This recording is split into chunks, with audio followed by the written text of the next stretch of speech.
하나님 말씀은 누가복음 11장 14절부터 28절까지의 말씀입니다. 신약성경 누가복음 11장 14절부터 28절까지의 말씀 제가 봉독하겠습니다. 예수께서 한 말 못하게 하는 귀신을 쫓아내시니 귀신이 나가매 말 못하는 사람이 말하는지라 무리들이 놀랍게 여겼으나 그 중에 더러는 말하기를 그가 귀신의 왕 바알세불을 힘입어 귀신을 쫓아낸다 하고 또 더러는 예수를 시험하여 하늘로부터 오는 표적을 구하니 예수께서 그들을 생각을 아시고 이르시되 스스로 분쟁하는 나라마다 황폐하여지며 스스로 분쟁하는 집은 무너지느니라. 너희 말이 내가 바알세불을 힘입어 귀신을 쫓아낸다 하니 만일 사탄이 스스로 분쟁하면 그의 나라가 어떻게 서겠느냐. 내가 바알세불을 힘입어 귀신을 쫓아내면 너희 아들들은 누구를 힘입어 쫓아내느냐. 그러므로 그들이 너희 재판관이 되리라. 그러나 내가 만일 하나님의 손을 힘입어 귀신을 쫓아낸다면 하나님의 나라가 이미 너희에게 임하였느니라. 강한 자가 무장을 하고 자기 집을 지킬 때에는 그 소유가 안전하되 더 강한 자가 와서 그를 굴복시킬 때에는 그가 믿던 무장을 빼앗고 그의 재물을 나누느니라. 나와 함께 하지 아니하는 자는 나를 반대하는 자요 나와 함께 모으지 아니하는 자는 해치는 자니라. 더러운 귀신이 사람에게서 나갔을 때에 물 없는 곳으로 다니며 쉬기를 구하되 얻지 못하고 이에 이르되 내가 나온 내 집으로 돌아가리라 하고 가서 보니 그 집이 청소되고 수리되었거늘 이에 가서 저보다 더 악한 귀신 7을 데리고 들어가서 구하니 그 사람의 나중 형편이 전보다 더 심하게 되느니라. 이 말씀을 하실 때에 무리 중에서 한 여자가 음성을 높여 이르되 당신을 뵌 태와 당신을 먹인 젖이 복이 있나이다 하니 예수께서 이르시되 오히려 하나님의 말씀을 듣고 지키는 자가 복이 있느니라 하시니라. 아멘. 아멘. 할렐루야. 네, 이렇게 함께 예배 드리지 못하고 영상으로 이렇게 인사를 하게 돼서 되게 어색합니다. 어색한데 우리 옆에 계신 우리 가족들에게 좀 이렇게 인사했으면 좋겠습니다. 당신이 곁에 있어서 참 행복합니다 라고 이렇게 인사했으면 좋겠습니다. 당신이 곁에 있어서 참 행복합니다.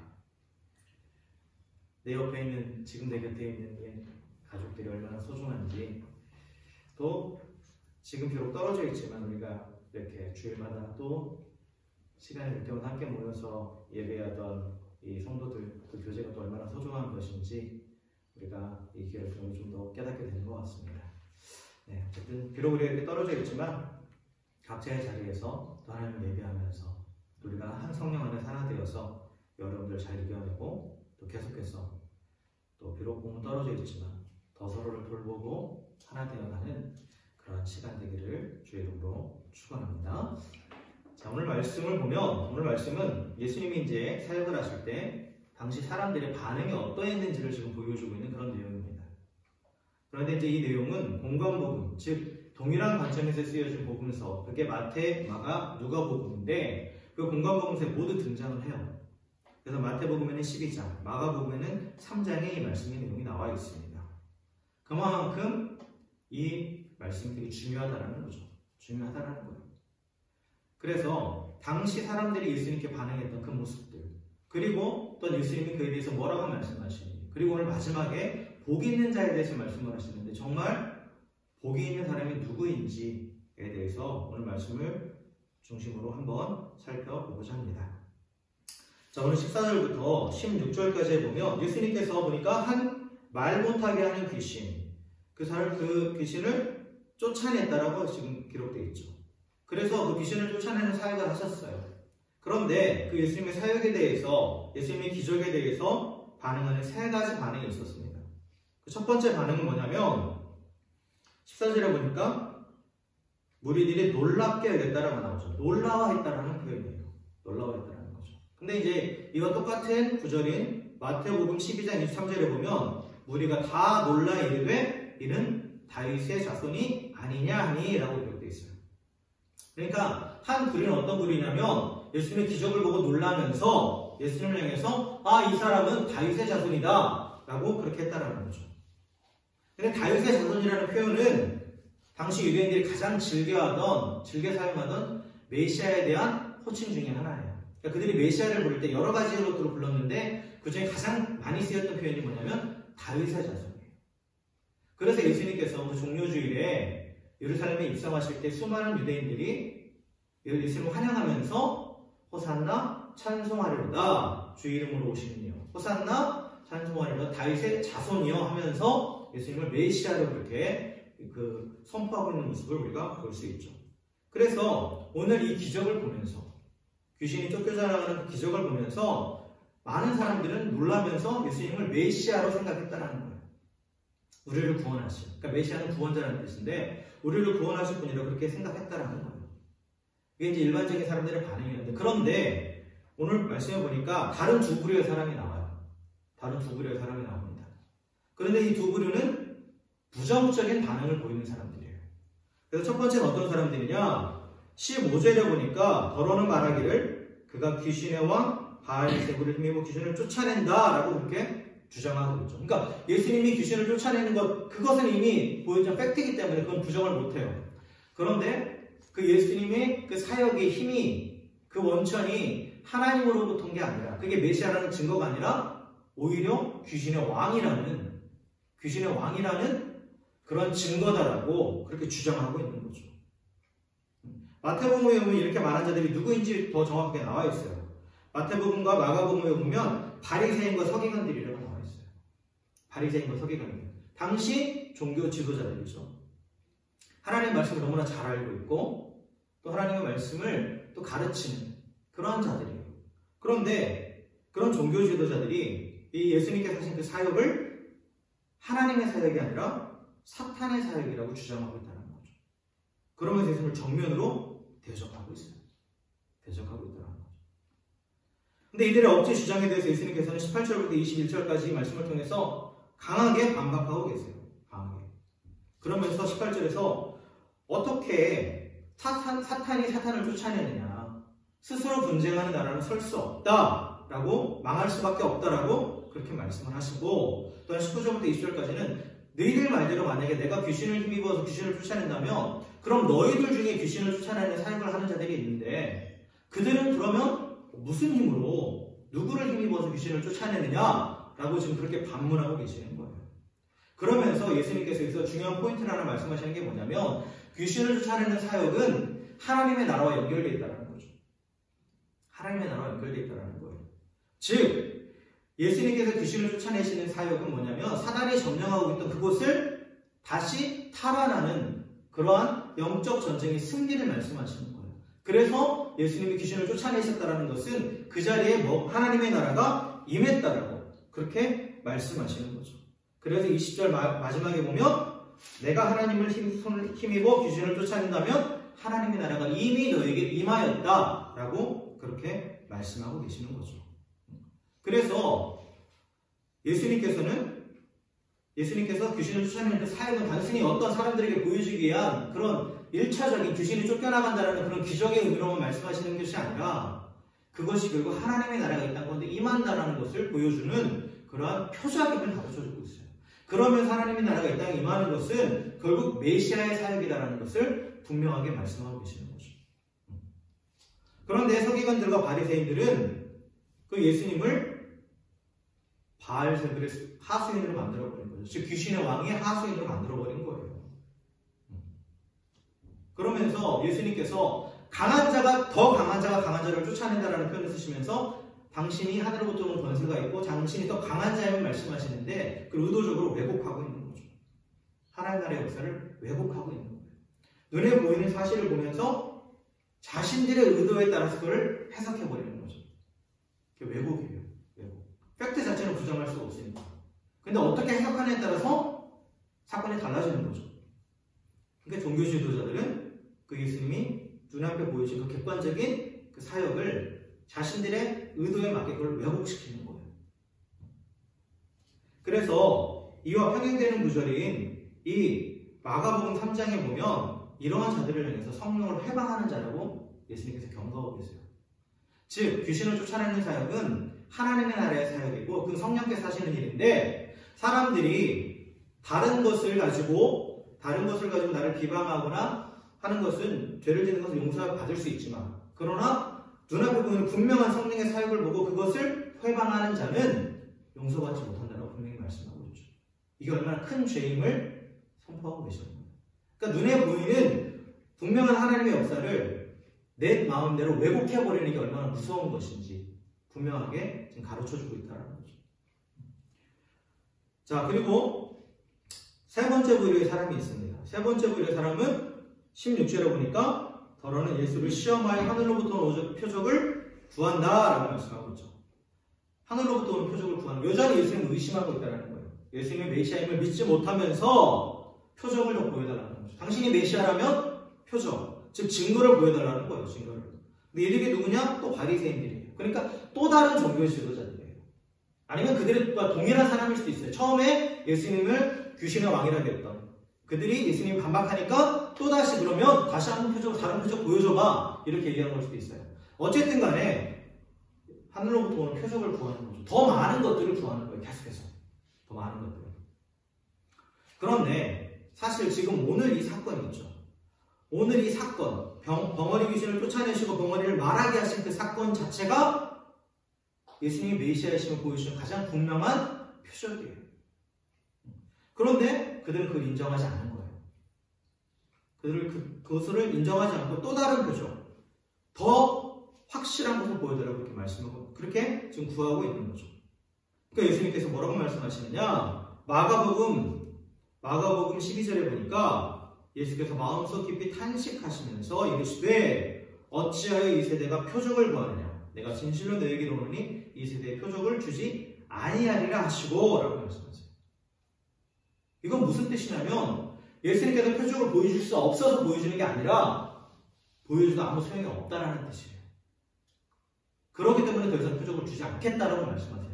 나중에 요나의 표적밖에 보여줄 게 없다라는 거죠. 즉 예수님이 십자가에 죽으시고 부활하시는 그것밖에 더 이상 보여줄 게 없다라는 거예요.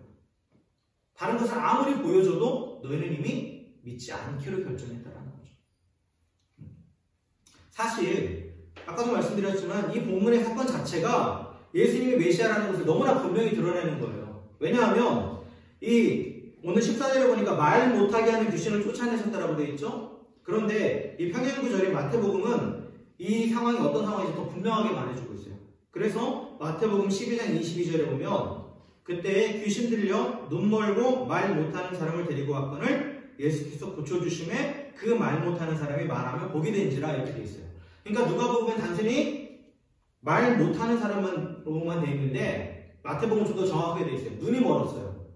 그리고 말을 못해요. 말을 못하면 어떻게 되는 거예요? 왜 말을 못합니까? 듣지 못하는 거죠. 그러니까 눈 멀고 듣지 못하고 말 못하는 사람이에요. 그러니까 귀신이 들렸다. 악한 영에 사단의 세력 안에 있어서 눈이 멀고 듣지 못하고 말을 못하는 자.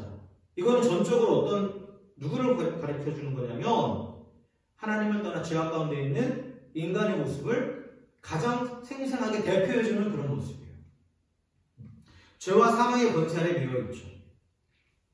죄인인 인간은 그리고 죄로 인해서 영적으로 죽은 상태예요. 그래서 하나님의 영이 아닌 악한 영에 사로잡혀 있다는 거죠. 악한 영에 사로잡혀 있기 때문에 하나님을 보지 못해요. 그리고 하나님의 음성도 듣지 못해요. 그리고 하나님께도 말할 수 없어요. 그러니까 이 눈 멀고 말 못하는 귀신 들린 자는 바로 죄악 가운데 있는 우리 모든 인간의 모습을 대표하는 한 사람이라는 거죠. 그런데 오늘 예수님은 그 사람을 고쳐주셨다는 거예요. 고쳐주셨다는 거죠. 그래서 예수님이 이 눈 멀고 말 못하는 귀신 들린 이 사람을 고쳐주신 사건은 분명히 메시아에 관한 확실한 예언이 이사야에 예언되어 있는 내용이에요. 이사야서 35장 5절부터 6절에 보면 그때의 맹인의 눈이 밝을 것이며 못 듣는 사람의 귀가 열릴 것이며 그때의 전원자는 사슴같이 뛸 것이며 말 못하는 자의 혀는 노래하리니 라고 되어 있어요.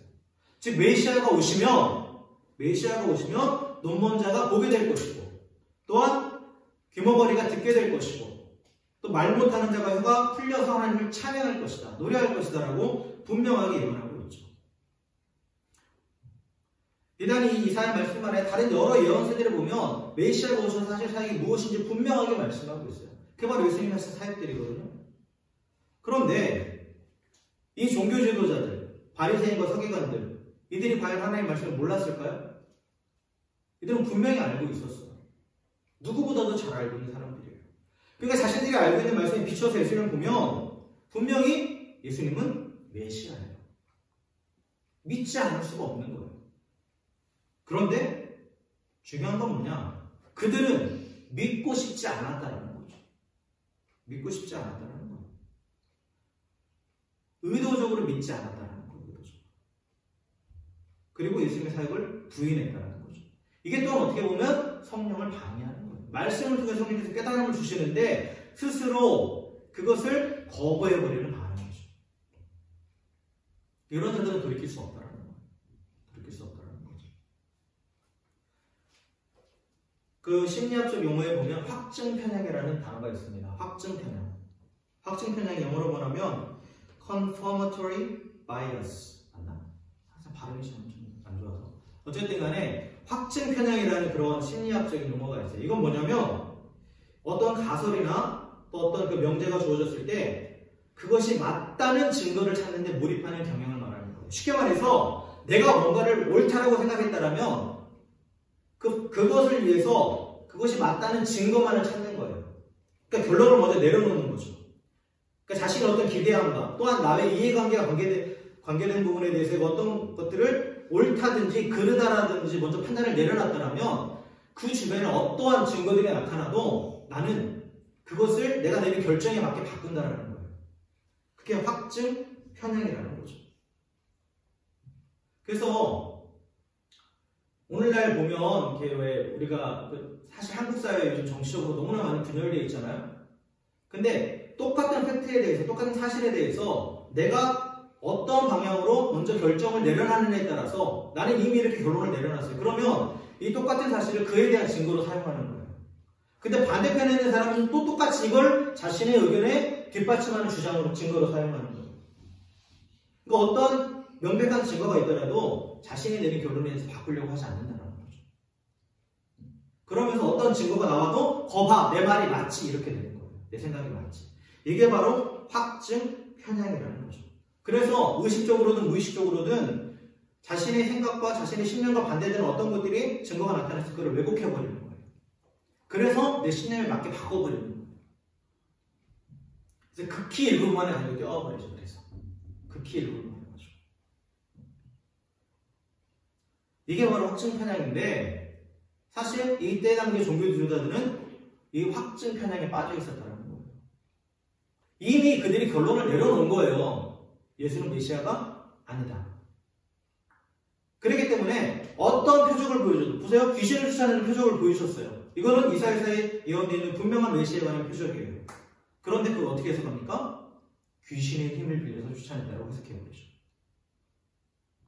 이것이 메시아임을 증거하는 것임에도 불구하고 이미 그들은 결론이 내려져 있기 때문에 예수가 메시아가 아니다라고 결론을 내려놨기 때문에 그걸 왜곡해버리는 거죠.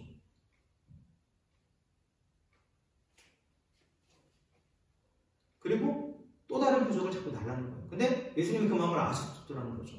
아셨다는 거죠. 어떤 기적을 보여줘도, 어떤 표적을 보여줘도 이들은 자신이 내리는 결론에 맞게 그걸 바꿔버릴 거라는 것을. 그래서 더 이상 표적을 보여주지 않는 거예요. 더 이상. 그렇다면 이들이 왜 이렇게 예수님의 메시아임을 거부했을까요? 사실 그토록 메시아를 바라던 자들이었잖아요. 그토록 메시아를 바라던, 기대하던 사람들이었어요. 그런데 왜 예수님이 메시아가 아니라고 먼저 결정을 내려놓고 메시아에 대한 증거를 보여주시면 그걸 왜곡하고 계속해서 그걸 부인하는 그런 확증 편향에 빠져버렸을까요? 그건 바로 자신들이 생각했고 기대했던 메시아의 모습이 아니었기 때문이라는 거죠. 당시 종교자들이 그렇게 바라고 그렸던 메시아. 근데 문제는 뭐냐? 그들이 바라고 그렸던 메시아는 성경이 말씀하는 메시아가 아니라 자신들의 생각이 투영된 메시아였다는 거예요. 내가 만든 메시아를 기다리고 있었다는 거죠. 내가 만든 메시아. 구원자는 구원자인데 내가 이렇게 해야 돼. 이러한 모습이어야 돼. 라고 정해놓은 게 있었다는 거예요. 그 기준에 비춰봤을 때 예수님은 메시아가 아니었다는 거예요.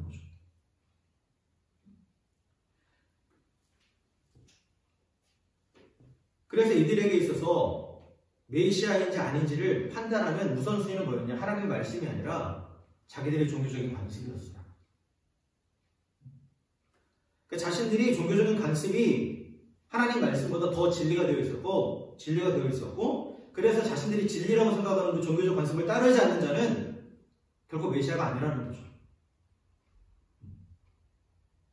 예수님은 이 땅에 오셔서 행하신 모든 것들이 하나님의 말씀대로 하자는 것이 하나도 없다라고 기록되어 있어요.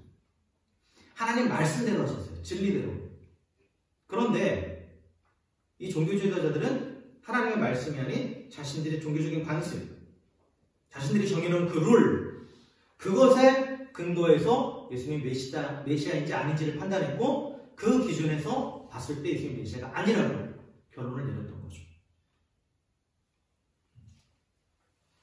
그래서 예수님이 보면 사역하면서 계속해서 이 종교지도자들과 논쟁이 있잖아요. 대표적인 게 안식일 논쟁이에요. 안식일에 병자를 고치시고, 안식일에 또 이렇게 여러 가지 사역들 하시고, 그런 모습을 보면서 종교지도자들은 안식일을 왜 범하느냐 라고 말씀하셨을 때, 예수님 내가 안식일을 범한 게 아니다. 나는 오히려 안식일을, 율법을 완성하는 자다. 진정한 안식일의 개념은 생명을 살리는 것이다. 안식일은 단순히 뭐를 아무것도 안 하고 쉬는 게 아니라 쉼을 통해서 생명을 살리는 게 안식일의 목적이거든요. 그것을 얘기하시는 거예요. 그런데 이 종교자들은 그걸 전혀 이해하지 못하고 단순히 눈에 보이기는 그 아무것도 일하지 않는 것, 거기에 집중하죠. 그러면서 거기에 대한 여러 가지 관습들을 만들어 놓고 그걸 지키지 않았기 때문에 예수님을 비난하고, 그리고 당연히 그걸 지키지 않았으니까 당신은 메시아가 아니라고 그렇게 결정을 내리는 거예요. 그러면서 이런 논쟁들이 많이 있었고요. 그리고 예수님은 그런 종교적 관습에 매여 있었던 그 종교 지도자들을 신랄하게 비판하셨어요. 사실 마태복음 23장에도 그렇고 누가복음 11장에도 그렇고 보면 화 있을진저 시리즈가 쫙 나와요. 종교 지도자들에게 너에게 화가 있을 것이다 라면서 쫙 나열하시는 게 있어요. 그게 뭐냐면 너희들이 종교적 관습을 지키면서 하나님 말씀을 지키지 않는다. 진리 대신 하나님 말씀을 지키지 않는다 라고 그렇게 신랄하게 그들을 비판하세요. 그러니까 이 종교 지도자들의 입장에서는 예수님은 우리를 대적하는 자, 우리 편이 아닌 자, 그렇기 때문에 당연히 저 사람은 우리가 기대했던 메시아가 아니라고 결론을 내렸던 거죠. 성경의 예언들이 오셔서 성경의 예언을 모두 성취하신 예수님을 메시아로 인정하지 않고 자신들의 관습을 어겼다고 해서 오히려 예수님을 대적했다라는 거예요. 그래서 그들은 자신도 구원받지 못할 뿐만 아니라 다른 사람도 구원받지 못하게 방해하는 거죠.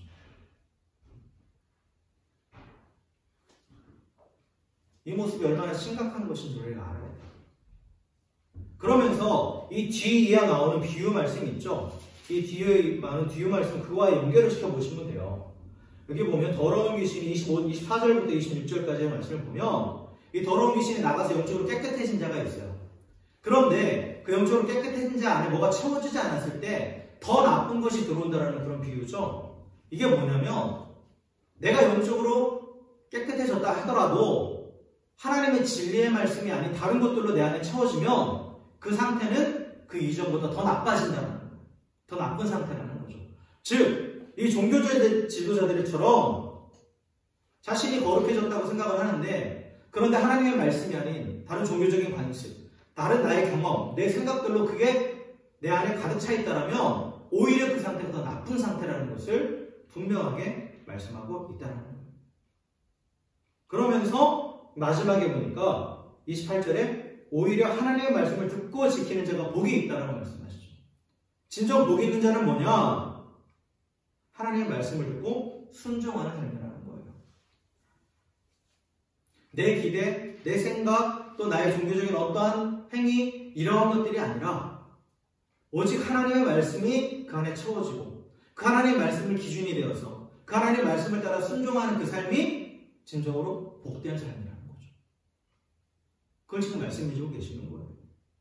그래서 정말 복된 자는 종교적인 지식이 많은 자도 아니고 또 어떤 혈통이 뛰어난 사람도 아니고 또 사람들로부터 인정받는 자가 아니라 하나님의 말씀을 말씀 그대로 있는 그대로 받아들이고 그 말씀 그대로 순종하는 자가 진정으로 복된 자들이다 라고 그렇게 말씀하고 있습니다.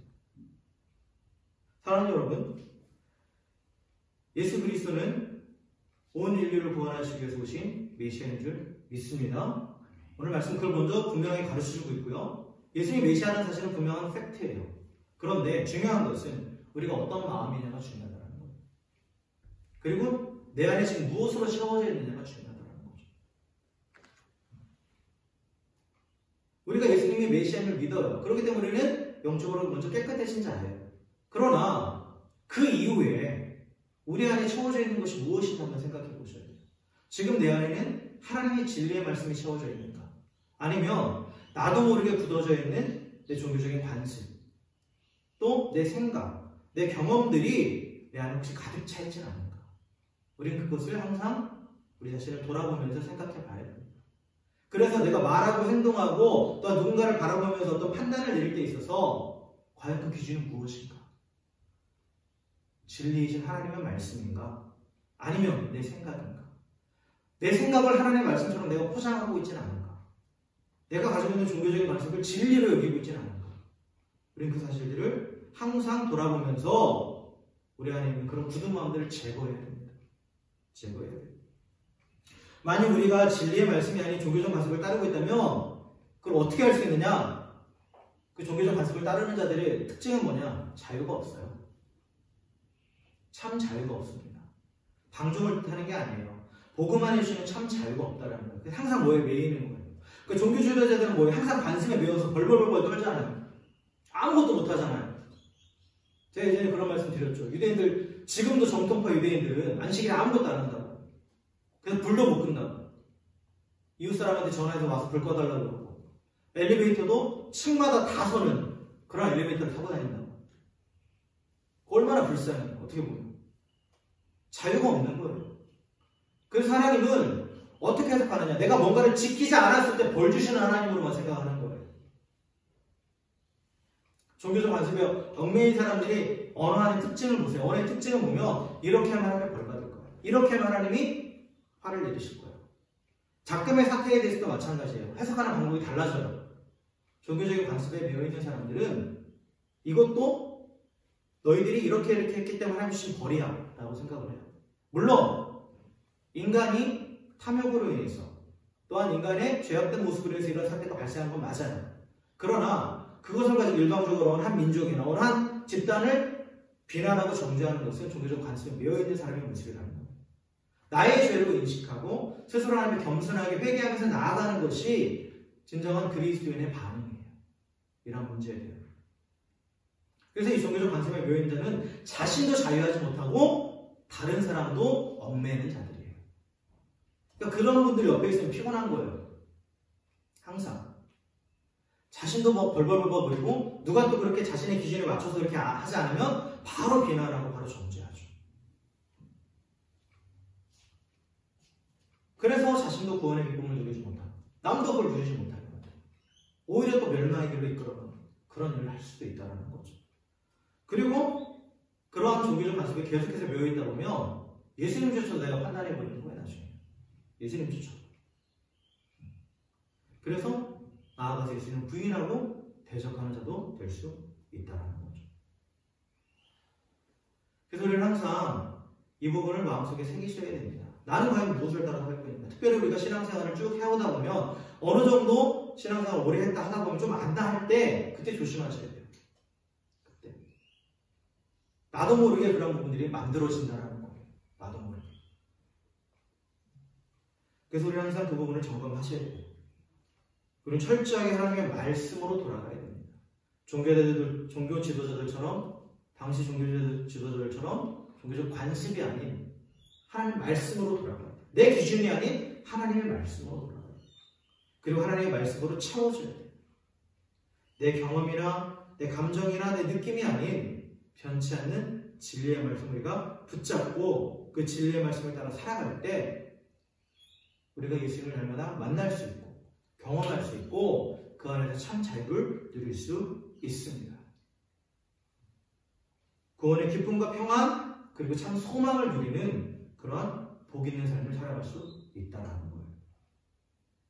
그리고 또한 내가 그 복 있는 삶을 누릴 뿐만 아니라 이제 다른 이들에게도 내 구원의 기쁨을 전할 수 있는 그런 참된 축복의 통로가 될 수 있다는 것이죠.